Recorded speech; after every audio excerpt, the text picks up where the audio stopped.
What you manifest in your mind, you can bring to reality.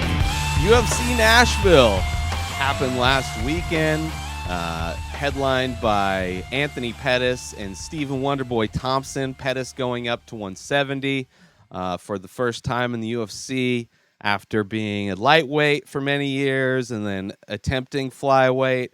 And now, for whatever reason, he went up to 170 and ended up getting a crazy KO, like bouncing off the cage, Superman hook punch, and knocked out Wonderboy.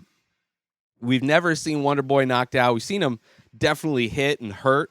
Tyron Woodley clipped him in both of their fights and put him down. So we've definitely seen him hurt. We've seen him out wrestled by Matt Brown.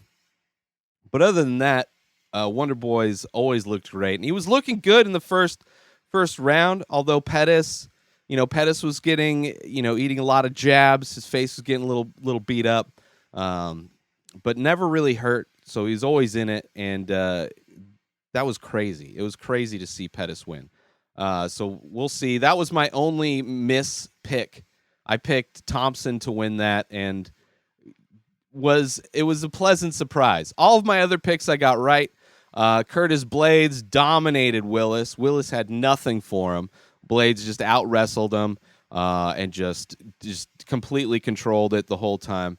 McDessie over Pinedo, it was a whatever fight, but McDessie won it. A lot of decisions in the card overall. Formiga versus Figueiredo. Formiga won it by decision.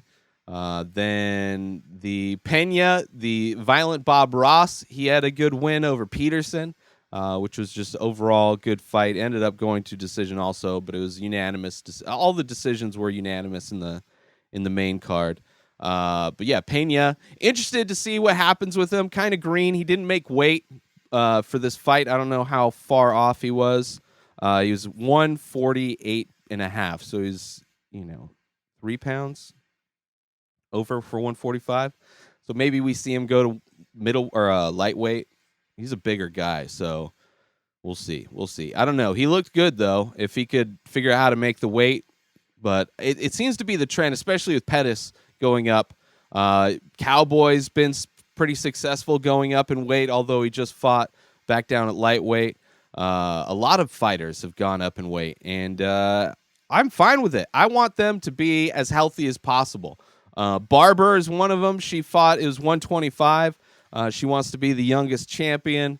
And she fought J.J. Aldrich, which I thought she looked great. Aldrich was winning, by far was winning that first round. Kept countering Barber. Barber just has no defense. Just backing up with her hands down and just kept getting clipped. But was able to, land some hard shots in the second round and end it. So she got it was kind of a little bit of a come from behind for her. A little slow, I would say, a little slow. Maybe it's just because she's still green. It's up a weight class, so she's moving around a little bit more weight.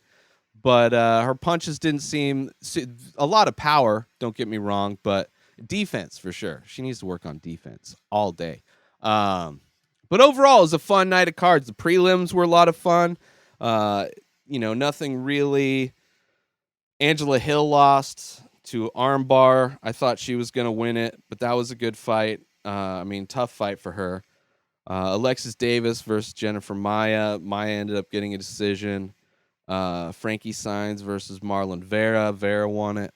But overall, it was a fun night of fights. I enjoyed it from Nashville.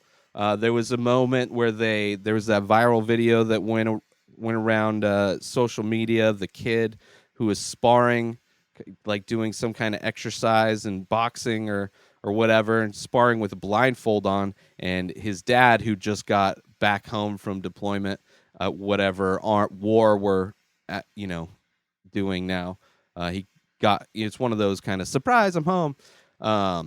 So they were invited, the whole family was invited to watch the fights. Dana White gave them tickets.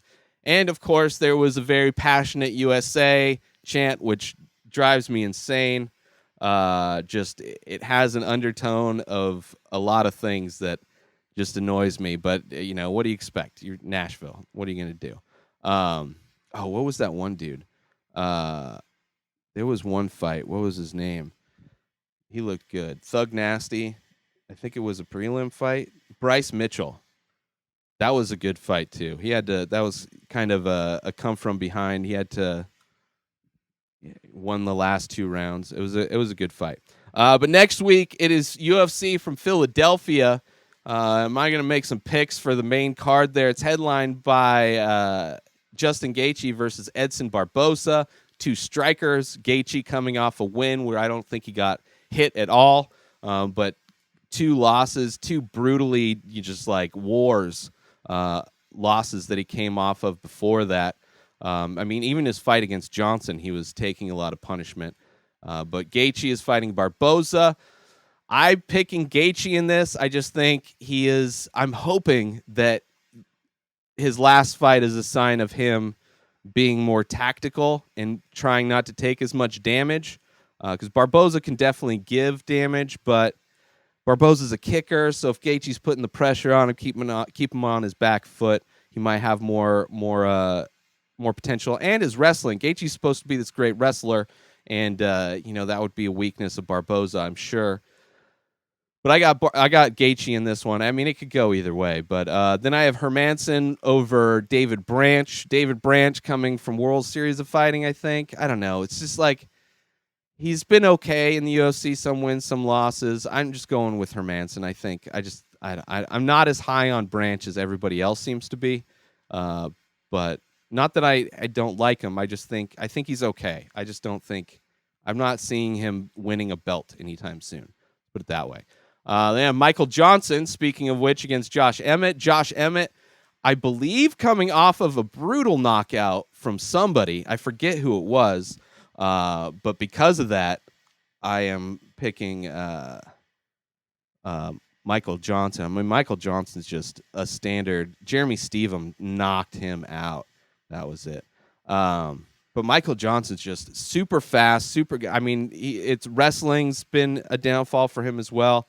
But Josh Emmett, I think, it's going to be a good matchup. Both, and this is at featherweight. I'm sorry. But yeah, I got Michael Johnson. Then it's Karolina Kowalkiewicz versus Michelle Waterson. That is so tough. I'm picking Waterson, but it could easily go to Kowalkiewicz. Waterson, the documentary they did on her, like the mom fight or whatever it's called, it's great. Made me cry. And Kowalkiewicz, just adorable. They're both great in the division. Waterson had some troubled waters. Kowalkiewicz coming from some troubled waters. So we'll see what happens. It should be a great fight, but I'm thinking Waterson. She looked a lot better in her last couple fights, pulling off some decisions. So I think just more experience, better game planning, and just getting better overall. I think Waterson's going to get it. Then over Paul Craig, who is somebody that's been disappointing. I root for the guy, but he keeps losing. He's won some, but it's like, it's like come from behind, like just not looking great. So I'm picking Nzukuyukua. I don't know how to pronounce his name, but if you look it up, it's the guy that's not Paul Craig. That's who I think. I think he might be from Dana White's show. And I just don't have faith in Paul Craig to win it.